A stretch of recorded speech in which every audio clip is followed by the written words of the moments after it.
So welcome to టీసెట్. ఈరోజు మనము finance commission FRBM act లోటు బడ్జెట్కి సంబంధించిన అంశాలను గురించి చర్చిద్దాం. So first finance commission. So దీని నుంచి ప్రతిసారి మనకు ఒక క్వశ్చను పాలిటీ ఓరియంటెడ్గా కానీ ఎకనామీ ఓరియంటెడ్గా కానీ అడగడానికి అవకాశం ఉంది. సో ప్రీవియస్ ఎగ్జామ్స్లో అంటే గ్రూప్ 1 ఎగ్జామ్లో దీని నుంచి 2 సార్లు జరిగితే 2 సార్లు దీని నుంచి క్వశ్చన్ రావడం జరిగింది. సో ఇది ఇంపార్టెంట్ టాపిక్. దాంతోపాటు రీసెంట్గా ఫైనాన్స్ కమిషన్ను ఏర్పాటు చేయడం మూలంగా ఇది న్యూస్లో ఉంది. సో కరెంట్ పరంగా ఇంపార్టెంటే, దాంతోపాటు స్టాటిక్ సబ్జెక్ట్ పరంగా కూడా ఇది ఇంపార్టెంటే. కాబట్టి సో మనకు మోస్ట్ ఇంపార్టెంట్ టాపిక్ బడ్జెట్లో ఏంటి అంటే ఫైనాన్స్ కమిషన్ అని. సో ఈ ఫైనాన్స్ కమిషను మనకు ఇదొక రాజ్యాంగబద్ధ సంస్థ. సో రాజ్యాంగంలో ఏవైతే సంస్థలు పేర్కొంటారో ఆర్టికల్ ప్రకారము ఏవైతే సంస్థలు మనకు రాజ్యాంగంలో పేర్కొంటారో వాటిని రాజ్యాంగబద్ధ సంస్థలు అని చెప్పేసి పిలుస్తారండి. సో మీకు అంటే ఎగ్జాంపుల్గా తీసుకుంటే మీకు కొన్ని రాజ్యాంగబద్ధ సంస్థలు అంటే ఎన్నికల కమిషన్ అనేది రాజ్యాంగబద్ధ సంస్థ. ఎన్నికల కమిషన్ దీన్ని 324 ఆర్టికల్ ప్రకారము పేర్కోవటం జరుగుతుంది. సో అలాగే కొన్ని కమిషన్స్ ఏవైతే చట్టపరంగా ఏర్పడే సంస్థలను ఏమంటారంటే చట్టబద్ధ సంస్థలు అంటారు. సో రాజ్యాంగంలో ఆర్టికల్ ప్రకారం ఈ ఎన్నికల కమిషన్ యొక్క ఆర్టికల్ ఏంటి అంటే మనకు 324.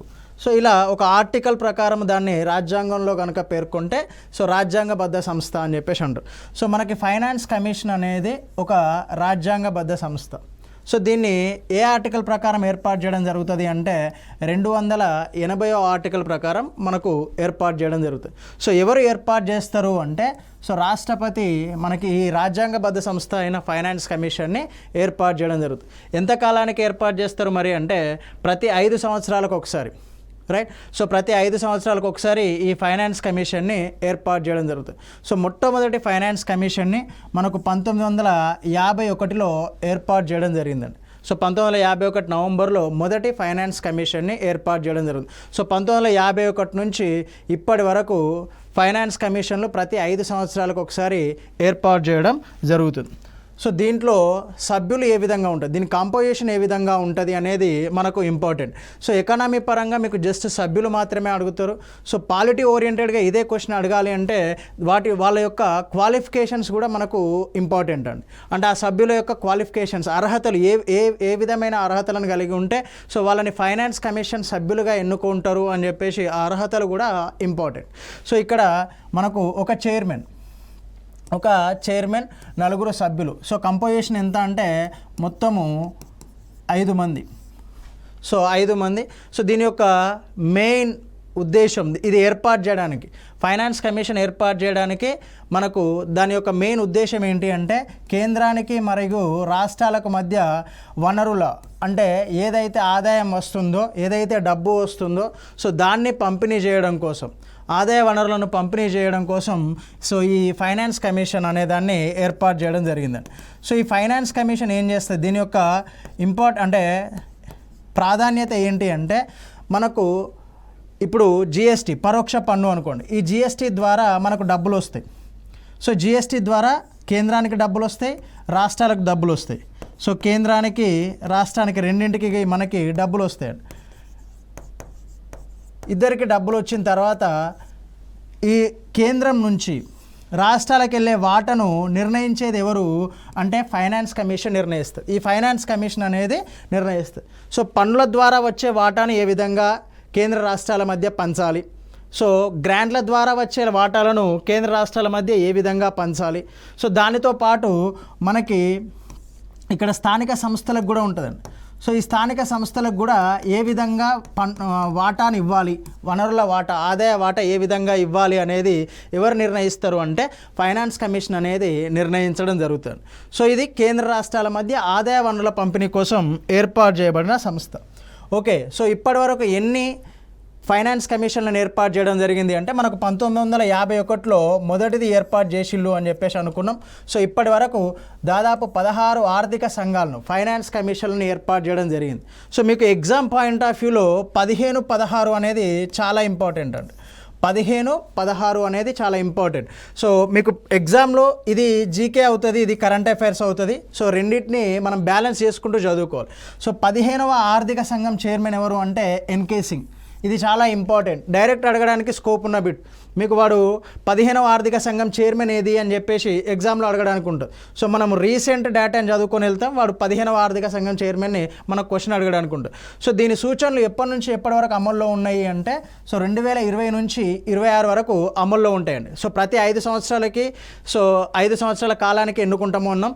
బట్ ఇక్కడ కోవిడ్ అనేది మనకి ఇంపాక్ట్ చూడడం వల్ల సో దాని యొక్క కాలాన్ని 1 ఇయర్ ఎక్స్టెండ్ చేయడం జరిగిందండి. సో దానితో పాటు జమ్మూ కాశ్మీర్ అనేది బైఫర్కేట్ అవ్వడం మూలంగా సో దాంట్లో కొంచెం స్వల్ప మార్పులు అనేవి జరిగినాయి. సో దానికోసమే దాని యొక్క కాలాన్ని 2020 నుంచి 26 వరకు అమల్లో ఉంటాయి అని చెప్పేసి చెప్పడం జరిగింది. సో రీసెంట్గా మనకు ఏర్పాటు చేసిన కమిషన్ ఏంటి అంటే 16వ ఆర్థిక సంఘం.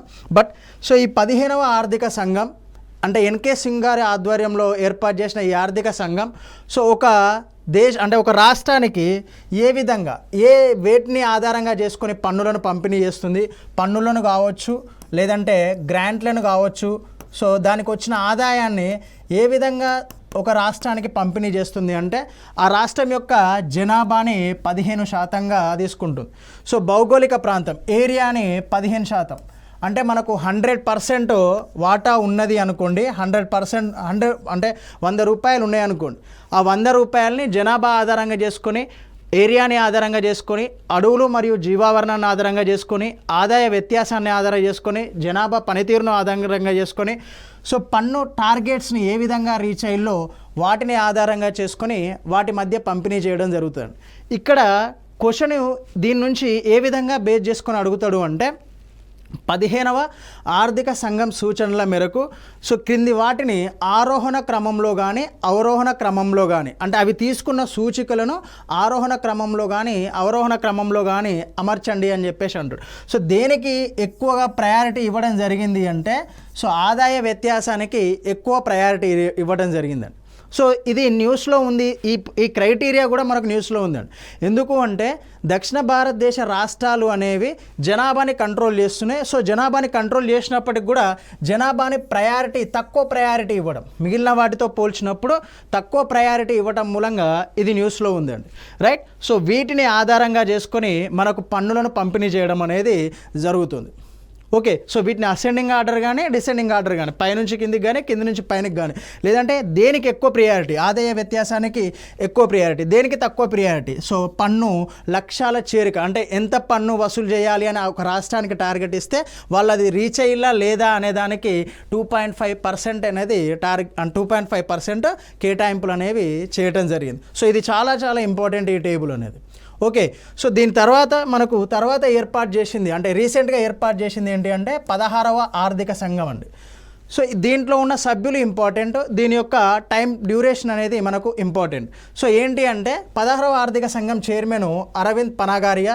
సో సభ్యులు ఎవరు అంటే అజయ్ నారాయణ్ ఝా, సో జార్జ్ మాథ్యూ, మనోజ్ పాండా. సో వీళ్ళు సభ్యులుగా ఉన్నారండి. ఓకే. సో అరవింద్ పనాగారియా మనకు 16వ ఆర్థిక సంఘం చైర్మన్, వీళ్ళు సభ్యులు. ఓకే. సో దీని యొక్క సౌమ్యకాంత్ ఘోష్, మనం 1+4 సభ్యులు అనుకున్నాం కదా. సో లాస్ట్ సభ్యులు ఎవరు అంటే సౌమ్యకాంత్ ఘోష్. దీని యొక్క సూచనలు ఎప్పటి నుంచి అమల్లోకి ఉంటాయి మనకు అంటే 2026 ఏప్రిల్ 1 నుండి 2031 మార్చ్ 31 వరకు అమల్లో ఉంటాయి. సో 5 సంవత్సరాల కాలానికి ఒక ఎన్కే సింగ్ ఆధ్వర్యంలో 15వ ఆర్థిక సంఘం మాత్రమే 1 సంవత్సరం ఎక్స్టెండ్గా అయింది. సో జనరల్గా అయితే 5 సంవత్సరాల కాలానికి కాబట్టి 2026 ఏప్రిల్ 1 నుంచి 2031 మార్చ్ 31, ఇది financial year April 1 to March 31 అనేది. సో అందుకే ఆ మధ్య కాలంలోనే మనం దాన్ని అమలు చేయడం జరుగుతుందండి. సో 2025 దీని రిపోర్ట్ని ఎప్పుడు సబ్మిట్ చేయాలి, అది 2025 అక్టోబర్ 31న దాని నివేదిక అనేది సమర్పించాలి. ఓకే. సో నెక్స్ట్ తీసుకుంటే మనకు బడ్జెట్లో లోటు కనిపిస్తూ ఉంటుంది. లోటు ఎందుకు కనిపిస్తుంది మనకు? డెఫిసిట్ అంటే లోటు అంటే ఏంటి అంటే వ్యయం అనేది ఎక్కువగా ఉండి రాబడి అనేది తక్కువగా ఉంటాయి మన ఇంట్లో. సో మనకు శాలరీ వస్తుందండి. సో సపోజ్ 30,000 శాలరీ వస్తుంది, మనకు ఖర్చులు 30,000 శాలరీ వస్తుంది, ఖర్చులు 50,000 ఉన్నాయనుకోండి. 50,000 ఉన్నాయనుకోండి. సో 20,000 డిఫిసిట్ అనేది ఉంటుంది మనకి. 20,000 లోటు అనేది ఉంటుంది. ఈ 20,000ను మనం అప్పు రూపకంగా కానీ సో లోన్ రూపకంగా కానీ ఏ విధంగా అయినా తీసుకొచ్చుకొని మనం ఇంటిని గడుపుతూ ఉంటాం. సో మన ఇల్లు ఏ విధంగా అయితే గడుస్తూ ఉంటుందో ప్రభుత్వానికి కూడా ఆ ఆదాయాన్ని భర్తీ చేసుకోవడానికి బాండ్ల రూపంలో కానీ, లోన్ల రూపంలో కానీ, గ్రాంట్ల రూపంలో కానీ తీసుకొచ్చి ప్రభుత్వము సంక్షేమ పథకాలకు కానీ, అభివృద్ధి కార్యక్రమాలు కానీ నిర్వహించడం జరుగుతూ ఉంటుంది. సో దాంట్లో భాగంగా ఇక్కడ మీకు డెఫినేషన్ లోదు ఆదాయం కంటే వ్యయం ఎక్కువగా ఉంటే దాన్ని లోటు అని చెప్పేసి అని పిలవడం జరుగుతుంది. సో రెవెన్యూ లోటు అంటే రెవెన్యూ వ్యయము మైనస్ రెవెన్యూ ఆదాయము. ఇక్కడ సంక్షేమ పథకాలకి మనం రెవెన్యూ వ్యయము అని చెప్పేసి అంటాం. రెవెన్యూ ఆదాయము అంటే పన్నుల ద్వారా, అది పరోక్ష పన్నులు కావచ్చు, ప్రత్యక్ష పన్నులు కావచ్చు, వాటి ద్వారా వచ్చే ఆదాయాన్ని తీసేస్తే మనకు వచ్చేది ఏంటి అంటే రెవెన్యూ లోటు. సో మూలధన లోటు అంటే మూలధన వ్యయము, అంటే ఏదైతే ఆస్తిని సృష్టిస్తుందో సో దాన్ని ఏర్పాటు చేయడానికి మనం చేసే ఖర్చు, ఏదైతే ఆస్తిని అమ్మితే డిజిన్వెస్ట్మెంట్ కానీ, బాండ్లను కానీ, వడ్డీ చెల్లింపులు కానీ వాటిని గవర్నమెంట్ తీసుకుంటే దాని ద్వారా వచ్చే ఆదాయము మూలధన ఆదాయం. సో రెండిట్లో వ్యయం ఎక్కువగా ఉంటే దాన్ని మూలధన లోటుగా మనం వర్గీకరించడం జరుగుతుంది. సో నెక్స్ట్ కోశ లోటు, మొత్తం వ్యయం మైనస్ మొత్తము ఆదాయం. ఓకే, నెక్స్ట్ ప్రైమరీ డెఫిసిట్ లోటు. సో ఇక్కడ కోశ లోటు మైనస్ వడ్డీ చెల్లింపులను మనం దేనిలాగా తీసుకుంటాము అంటే ప్రాథమిక లోటులాగా తీసుకోవటం జరుగుతుందండి. ఓకే, సో ఈ కోశ లోటుని మనకు ఎప్పటి నుంచి ప్రకటించడం జరుగుతుంది? ప్రభుత్వము 1997 నుండి ప్రకటించడం జరుగుతుందండి. నెక్స్ట్ మనకు ఈ లోటును పూడ్చడానికి మనకు గవర్నమెంట్ డెఫిసిట్లో ఉందనుకోండి, ఏ గవర్నమెంట్ అయినా లోటును పూడ్చడానికి కొన్ని కార్యక్రమాలను నిర్వహిస్తూ ఉంటుంది, అప్పు తీసుకొచ్చుకోవడం కానీ. సో దాంట్లో కొన్ని లోటు ఉండడము అనేది గవర్నమెంట్కి కొంతవరకు మేలుని చేస్తుందండి. సో ఎప్పుడైతే మన దగ్గర ఆదాయం తక్కువగా ఉంటుందో ఆదాయం ఎక్కువ కోసం ప్రయత్నాలు చేస్తూ ఉంటాం మనం, అభివృద్ధి కార్యక్రమాలు, డెవలప్మెంట్ కార్యక్రమాలు, సో ఇవన్నీ చేస్తూ ఉంటాం కాబట్టి దేశం యొక్క జీడిపి గ్రోత్ రేట్ అనేది ఇంక్రీజ్ అవుతూ ఉంటుంది. సో దాంట్లో భాగంగా ఆ లోటులను ఏ విధంగా సవరించాలో అనే ఉద్దేశంతో మనకు FRBM యాక్ట్ను తీసుకురావడం జరిగిందండి. సో FRBM అంటే ఫిస్కల్ రెస్పాన్సిబిలిటీ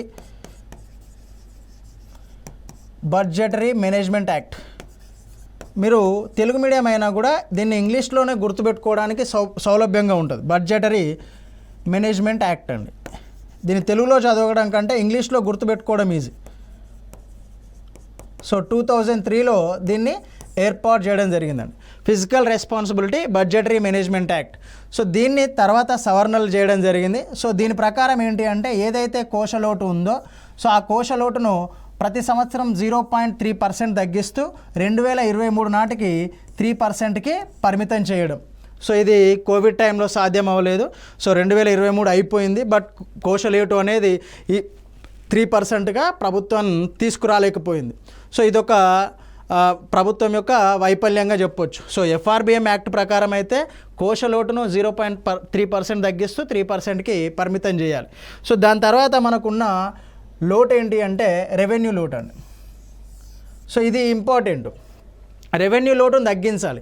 రెవెన్యూ లోటును తగ్గించాలి అంటే గవర్నమెంట్ ఏవైతే ఆస్తులు సృష్టించకుండా, అంటే సంక్షేమ కార్యక్రమాలు ఏవైతే నిర్వహిస్తుందో సో సంక్షేమ కార్యక్రమాల కోసం ఏవైతే చెల్లిస్తుందో వాటిని కొంచెం తగ్గించుకోవాలి అని చెప్పేసి చెప్పడానికి ఉపయోగించే లోటు ఏది అంటే రెవెన్యూ లోటు. సో దీంట్లో భాగంగా 0.8%ను ప్రతి సంవత్సరం తగ్గిస్తూ సో 2023 నాటికి జీడిపిలో రెవెన్యూ లోటు లేకుండా చేయాలి అని చెప్పేసి అన్నారు. సో అది సాధ్యం కాలేదు. సో రెవెన్యూ లోటు ప్రస్తుతం కూడా ఉండటం జరిగిందండి. ఓకే, సో దీన్ని మనం FRBM యాక్ట్ని 2003లో ఏర్పాటు చేసిళ్ళు. సో దాని తర్వాత మనకి NK సింగ్ ఆధ్వర్యంలో దాన్ని సవరించడం జరిగింది. 15వ ఆర్థిక సంఘం చైర్మన్ ఎవరైతే ఉన్నారో సో ఆయన ఆధ్వర్యంలో దాన్ని సవరించడం జరిగింది. సో ఆయన సూచించిన మేరకు మనకు ఈ ద్రవ్య లోటు అనేది 2023 నాటికి 2.5% తగ్గించాలి అని చెప్పేసి సూచించిందండి. ఓకే, 2.5% ఏదైతే కోశ లోటు ఉందో సో ఆ కోశ లోటుని NK సింగ్ కమిటీ 2.5%కి 2023 నాటికి, యాక్చువల్గా FRBM యాక్ట్ 2003 ప్రకారం ఎంత 3%, కానీ దాన్ని సవరిస్తూ NK సింగ్ కమిటీ ఏం చేసింది 2.5%కి తగ్గించాలి అని చెప్పేసి సూచించడం జరిగింది. సో ఇవి మనకి బడ్జెట్కి సంబంధించిన అంశాలు. ఇవి కాకుండా మనకు బడ్జెట్లో కొన్ని డైరెక్ట్ జీకే క్వశ్చన్స్ అడగడానికి ఆస్కారం ఉంటుందండి. So question paper static plus dynamic ఉంటుంది కాబట్టి సో మనం స్టాటిక్ డైనమిక్ చదువుకున్న తర్వాత కొన్నిసార్లు జీకే క్వశ్చన్స్ అడగడానికి స్కోప్ ఉంటుంది. ఎప్పుడైనా ఇప్పుడు వచ్చే క్వశ్చన్ పేపర్ ప్యాటర్న్ ఏ విధంగా ఉన్నది అంటే అన్ని స్టేట్మెంట్ల రూపంలో అడుగుతూ ఉన్నాడు. సో స్టేట్మెంట్ల రూపంలో ఒక స్టేట్మెంట్ జీకేకి సంబంధించి కూడా అడగవచ్చు. సో దాన్ని దృష్టిలో ఉంచుకొని ఏవైతే కొన్ని ఇంపార్టెంట్ టాపిక్స్ బడ్జెట్లో ఉన్నాయో వాటిని జీకే పరంగా వాటిని ఇక్కడ నేను చర్చించడం జరిగింది. సో దాంట్లో భాగంగా సో మొదటిసారిగా బడ్జెట్ని స్వాతంత్ర భారతదేశంలో ఇది ఇంపార్టెంట్ అండి. అంటే 1947లో మనకు స్వాతంత్రం వచ్చింది. సో దాని తర్వాత బడ్జెట్ను ప్రవేశపెట్టిన మొదటి వ్యక్తి ఎవరు అంటే షణ్ముఖం శెట్టి. సో అంతకుముందు బడ్జెట్ను ఎప్పుడు ప్రవేశపెడుతుండ్రి అంటే సో మనకు ఫిబ్రవరి చివరి వారంలో ప్రవేశపెడుతుండ్రు. సో కానీ 2017 నుంచి ఫిబ్రవరి మొదటి వారంలోనే బడ్జెట్ని ప్రవేశపెట్టడం జరుగుతుందండి. ఫిబ్రవరి మొదటి వారంలోనే. సో దీన్ని ఏ కమిటీ సూచనల మేరకు అంటే వివేక్ దేబ్రాయ్ కమిటీ సూచనల మేరకు మనకు బడ్జెట్ని రెండింటిని అంతకుముందు మీకు బడ్జెట్ను 1921లో యాక్వర్త్ కమిటీ సిఫార్సులు అని ఉంటాయండి.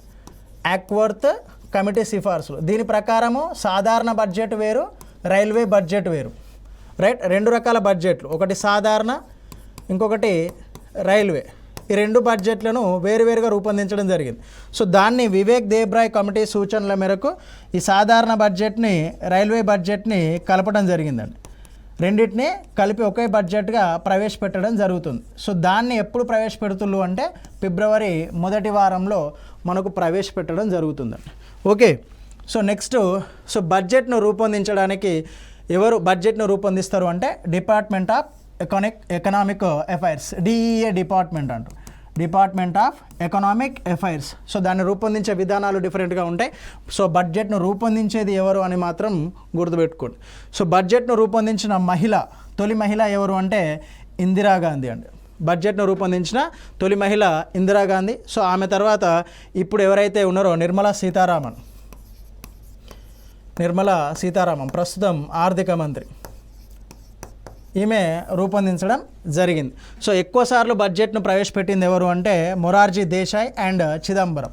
వీళ్ళు ఆల్మోస్ట్ ఎక్కువసార్లు భారతదేశంలో బడ్జెట్ను ప్రవేశపెట్టిన మంత్రులు అండి, మొరార్జీ దేశాయ్ మరియు చిదంబరం గారు. సో నెక్స్ట్ ఇది మనం ఆల్రెడీ డిస్కస్ చేసినాం. యాక్వర్త్ కమిటీ సిఫార్సుల మేరకు సాధారణ బడ్జెట్, రైల్వే బడ్జెట్. సో 2017లో ఒకే బడ్జెట్గా ఏ కమిటీ అంటే ఈ కమిటీ ఇంపార్టెంట్. ఏ కమిటీ సూచనల మేరకు అంటే వివేక్ దేబ్రాయ్ కమిటీ సూచనల మేరకు సో దాన్ని చేయడం జరిగింది. సో ఇది మనకు బడ్జెట్కు సంబంధించిన డీటెయిల్డ్ ఎక్స్ప్లెనేషన్. సో ఈ సంవత్సరం 2024-25 సంవత్సరానికి ఇది మొత్తం బడ్జెట్ అండి. 48.2 లక్షల కోట్లు, 48.2 లక్షల కోట్లు. సో దాంట్లో మూలధన రాబడి ఇది. సో మనం ఏదైతే లాస్ట్ టాపిక్లో డిస్కస్ చేసినామో సో దాన్ని బేస్ చేసుకొని వీటిని చదవండి, ఈజీగా గుర్తుంటాయి. మీరు ఈ అంకెల్ని గుర్తుపెట్టుకోవాల్సిన అవసరం లేదు. బట్ మీకు మూలధన రాబడి అంటే ఏంటి, రెవెన్యూ రాబడి అంటే ఏంటిది అనేది ఐడియా ఉండాలి. సో ఇది మూలధన రాబడి అంటే అభివృద్ధి కార్యక్రమాల కోసం ఆస్తులను సృష్టించడానికి. సో ఆస్తుల నుండి వచ్చే రాబడి ఏది అంటే మూలధన రాబడి. సో రెవెన్యూ రాబడి అంటే పన్నుల నుంచి వచ్చే రాబడి ఏది అంటే ఆల్రెడీ ఇక్కడ మనం మెన్షన్ చేసినాం. సో పన్నుల నుంచి వచ్చే రాబడి ఏది అంటే ఇది అండి, రెవెన్యూ రాబడి 31.29 లక్షల కోట్లు. రైట్. సో ప్రధాన రంగాలపై మీకు ఈ రంగాలు ఐడియా ఉండాలి. ఇది మూలధనంలోకి వస్తుందా లేదంటే రెవెన్యూలోకి వస్తుందా అనేది ఐడియా కోసం నేను ప్రధాన రంగాలపై వ్యయాన్ని చెప్పడం జరిగిందండి. సో రక్షణ రంగము దాదాపు 6,21,940.85 కోట్లు అండి. సో గ్రామీణ అభివృద్ధి కోసము so 2,65,808 crores. So next agriculture and allied sectors, వ్యవసాయము మరియు అనుబంధ రంగాల కోసము 1.51 లక్షల కోట్లు. సో వీటిని డైరెక్ట్గా అడగడానికి స్కోప్ ఉంటుంది. ఏదైతే ఎక్కువ మొత్తంలో మనం పెట్టుబడి అంటే బడ్జెట్లో కేటాయింపులు జరుగుతున్నామో ఐదర్ అది పథకాలు కావచ్చు, లేదంటే ఏదైనా రంగాలు కావచ్చు. సో రక్షణ రంగానికి మొత్తం బడ్జెట్లో ఎంత కేటాయించినాము అని చెప్పేసి ఒక స్టేట్మెంట్ రూపంలో అడగవచ్చు. సో రక్షణ రంగానికి ఎంత బడ్జెట్ని కేటాయించినాము అని ఏ స్టేట్మెంట్ రూపంలో. నెక్స్ట్ ఎక్కువసార్లు బడ్జెట్ ప్రవేశపెట్టింది మొరార్జీ దేశాయ్ చిదంబరము అని చెప్పేసి బి స్టేట్మెంట్ రూపంలో. సి స్టేట్మెంట్ రూపంలో ఏం అడగవచ్చు అంటే సో లోటుకు సంబంధించి కానీ, లేదంటే పన్ను రాబడులకు, లేదంటే మనకు ట్యాక్స్ జీడిపి రేషియోకి సంబంధించిన స్టేట్మెంట్ల రూపంలో ఇవ్వచ్చు. సో ఈ 3 స్టేట్మెంట్ల రూపంలోనే బడ్జెట్ని అంతటిని కూడా కవర్ చేయడానికి ఆస్కారం ఉంటుందండి. సో ఒక 3 స్టేట్మెంట్లో మొత్తం కవర్ చేయవచ్చు. మీకు మొత్తం విషయాలపైన అవగాహన రావడానికి, ఇలాంటి ఉందా లేదా తెలుసుకోవడానికి ఎగ్జామినర్ ఇలాంటి క్వశ్చన్స్ ఇవ్వడానికి స్కోప్ ఉంటుందండి. ఓకే, సో 3 స్టేట్మెంట్లకు సంబంధించి స్టేట్మెంట్ల రూపంలోనే క్వశ్చన్లు అడుగుతుండు కాబట్టి మనం ఒక్కొక్కటి ఎక్కువ మొత్తంలో దేనికైతే కేటాయించినామో వాటిని గుర్తుంచుకోవాల్సిన అవసరం ఉందండి. రైట్. సో ఈరోజు మనం చర్చించిన అంశాలు, అంటే ఇప్పుడు చర్చించిన అంశాలు ఏంటి అంటే, 1 finance commission, 2 FRBM act, next లోటు బడ్జెట్కి సంబంధించిన అంశాలను గురించి చర్చించడం జరిగిందండి. రైట్. సో బడ్జెట్ ఈ అంశాలను కాకుండా ఇంకా ఎక్కడి నుంచి తీసుకోవచ్చు అంటే, సో ఇది ప్రీవియస్ క్వశ్చన్ అండి. ఏ కమిటీ సూచనల మేరకు మనకి బడ్జెట్ని 2 రకాలుగా రూపొందించడం జరిగిందండి. ఏ కమిటీ సూచనల మేరకు. సో ఇది క్వశ్చన్ రూపంలో అడగడానికి స్కోప్ ఉంటుంది మనకు. సో ఏ కమిటీ సూచనల మేరకు అంటే అక్వర్త్ కమిటీ సూచనల మేరకు. సో మళ్ళీ ఈ అక్వర్త్ కమిటీ సూచనల మేరకు అని ఎకనామీలో అడిగితే పాలిటీలో ఏ చట్టం ప్రకారం అని కూడా అడగొచ్చండి. మనకు 1919 మాంటేగ్ చేమ్స్ఫర్డ్ సంస్కరణలు అని చెప్పేసి ఉంటాయండి. రైట్. సో దీంట్లో భాగంగా మనకు 1921లో అక్వర్త్ కమిటీ సిఫార్సులు చేస్తే, సో అప్పుడు సాధారణ బడ్జెట్ని, రైల్వే బడ్జెట్ని వేరు చేయడం జరిగింది. సో దీన్ని 2017లో ఎప్పుడైతే ప్రస్తుతం ఉన్న గవర్నమెంట్ వచ్చిందో, సో ఆ గవర్నమెంట్ ఈ వివేక్ దేబ్రాయ్ కమిటీని ఏర్పాటు చేసి ఆ రెండింటిని కూడా కలిపేసి, సో ఫిబ్రవరి 1వ వారంలో, సో ఫిబ్రవరి 1st వీక్లో బడ్జెట్ని ప్రవేశపెట్టడం జరుగుతుందండి. 1st వీక్ ఆఫ్ ఫిబ్రవరి 1వ వారంలో దాన్ని ప్రవేశపెట్టడం జరుగుతుంది. సో అంతకుముందు బడ్జెట్ను ప్రవేశపెట్టేది ఫిబ్రవరి చివరి వారంలో. సో అది దానిపైన చర్చ జరిగి అది అమలు అయ్యేసరికి ఏంటి అంటే దాదాపు మే టు జూన్ ఆ కాలం వచ్చేదండి.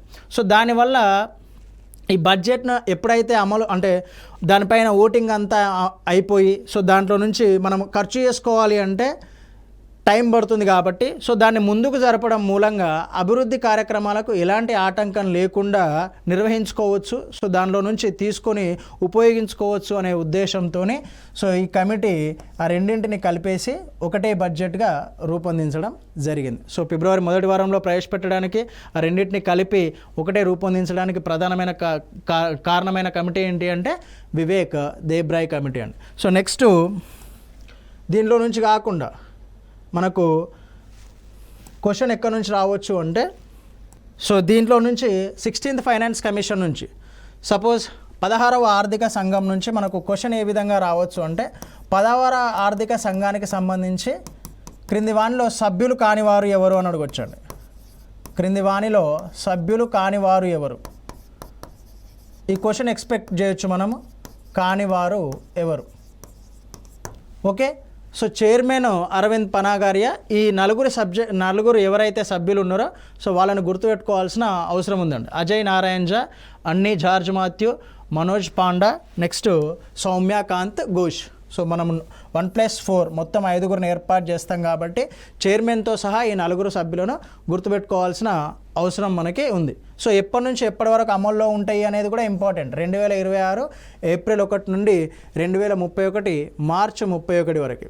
సో దీన్ని బేస్ చేసుకొని మీ కరెంట్ దీన్ని బేస్ చేసుకొని సింపుల్గా ఒక క్వశ్చన్ ఏం అడుగుతాడు అంటే 15వ ఆర్థిక సంఘానికి సంబంధించి సూచనలు ఎప్పటి వరకు అమల్లో ఉన్నాయి అంటాడు. ఎప్పటి వరకు అమల్లో ఉంటాయి అని చెప్పేసి అడుగుతాడు. దీన్ని బేస్ చేసుకొని 16th ఫైనాన్స్ కమిషన్ని బేస్ చేసుకొని 15th ఫైనాన్స్ కమిషన్ అడగవచ్చు. ఎందుకు అంటే మనం యూజువల్గా 2020, 25, so second option 2019, 2024. So third option 2020, 2026. So fourth option 2018, 2023. So ఇక్కడ మనము ప్రతి 5 సంవత్సరాలకి ఉంటుంది కాబట్టి కొంచెం అవేర్ ఉంటే 2020, 2025 అని చెప్పేసి ఆప్షన్ పెడతామండి. అది తప్పు. సో COVID-19 ఎఫెక్ట్ ఆ బైఫర్కేషన్ మూలంగా ఏమైంది అంటే సో మ్యాక్సిమము పీరియడ్ అనేది 1 సంవత్సరం ఎక్స్టెండ్ చేయడం జరిగిందండి. సో అందుకోసమే 2020 నుంచి 2026 కాలానికి 15వ ఆర్థిక సంఘం యొక్క సూచనలు అమల్లో ఉండడం జరిగింది. సో దీన్ని బేస్ చేసుకొని అడగవచ్చు మనకు. సో 16th ఫైనాన్స్ కమిషన్ని చదివేటప్పుడు సభ్యులు గుర్తుపెట్టుకోండి. సో దానితో పాటు దాని సూచనలు ఎప్పటి వరకు అమల్లో ఉంటాయో గుర్తుపెట్టుకోండి. ఓకే. సో నెక్స్ట్ మనకి క్వశ్చన్ రావడానికి ఎక్కువగా స్కోప్ ఉన్న ఏరియా ఇది. సో మొదటిసారిగా అంటే సో దీంట్లో జనాభాకి సంబంధించి ఆదాయ వ్యత్యాసాలకి సంబంధించి సో పన్ను లక్ష్యాలను ఈ టార్గెట్స్ ఏవైతే రీచ్ అయినాయో వీటిని మెయిన్గా గుర్తుపెట్టుకోండి.